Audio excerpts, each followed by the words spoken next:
Are these the last days of Storm? Well, if they are, it looks like she's going to go spend time with her family. Her ex-family. My name is Dorian. This is SCM Comics. We're continuing our coverage of Storm with number 3. Our story takes place in Haiti, where Dr. Voodoo is consulting with Storm. He can see all these death butterflies that are around her because she has all the radiation. So he begins his treatment. And the treatment seems to be a success. To the point to where he says, at this moment, you are the healthiest person in the universe. But yet and still, these death butterflies are still around you. So he pretty much says that these death butterflies know something that I don't. So I advise you that you do not use your powers for the next 7 days, which I know is going to be hard for you. And the Storm has to remind him, like, look, there was a time where I had to go years without using my powers. I think I can go 7 days. So he's like, all right, you got somewhere to go? And she goes, I do. So now we cut to Louisiana. All of a sudden we see Wolverine go, and all of a sudden you hear a snitch, and he goes, it can't be Nimrod. Nightcrawler bams right next to Gambit, so now he smells like farts. He gets to the treetops and he's like, can't really see anything from here. All of a sudden Rogue takes off. When I mean she takes off, she took off. Breaks the door down and is like, get away from those kids. And then Storm is standing right there, is like, okay, Rogue, don't hurt me.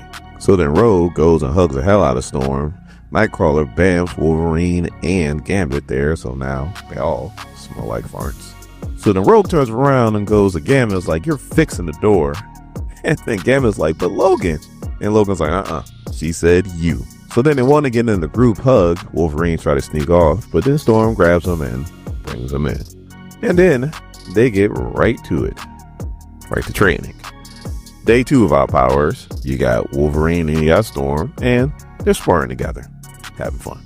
Day 3, they're getting a little more serious. There's high knees that have drawn blood, punches to the face.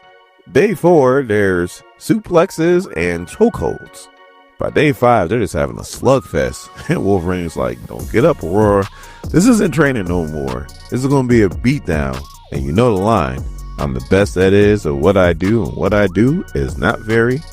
As she knocks the bejesus out of him. Tackles him, gets on top of him. And looks like she's about to deliver a blow. And all of a sudden, she picks him up. They start kissing. And they start getting naked right in that field during a storm. Like a real storm, not the person. And if you're sitting there and you're like, wow, Wolverine clapped them cheeks. This ain't the first time. I don't know what book this was in. All I know is that Wolverine was having relations with somebody. They were hiding underneath the covers because somebody came in and started talking to Wolverine. Once they left, the covers came up and it was Storm. I was like, oh man, that short motherfucker is getting the nose. Oh, I was jealous. I know. Why am I getting jealous of a fictional character? I know. I understand. I totally understand.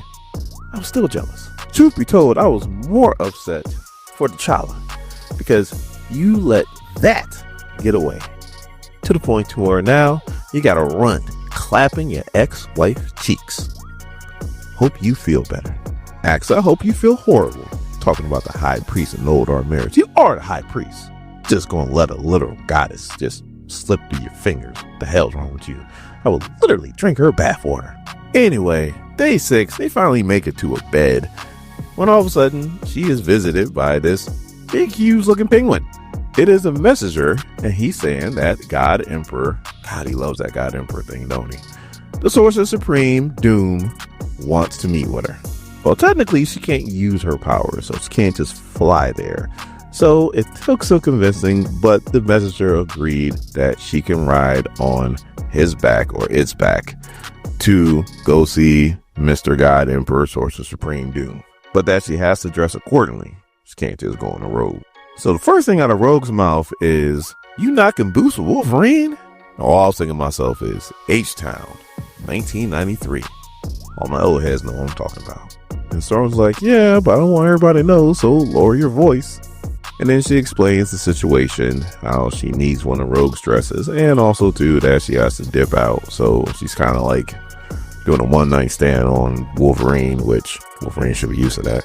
So the Rogue's like, okay, but you can't use your powers, and you're meeting with that guy, with Doom. And then Storm's like, Victor, he's mostly harmless. And Rogue's like, yeah, until he's not. Well, worst case scenario, aim for his eyes.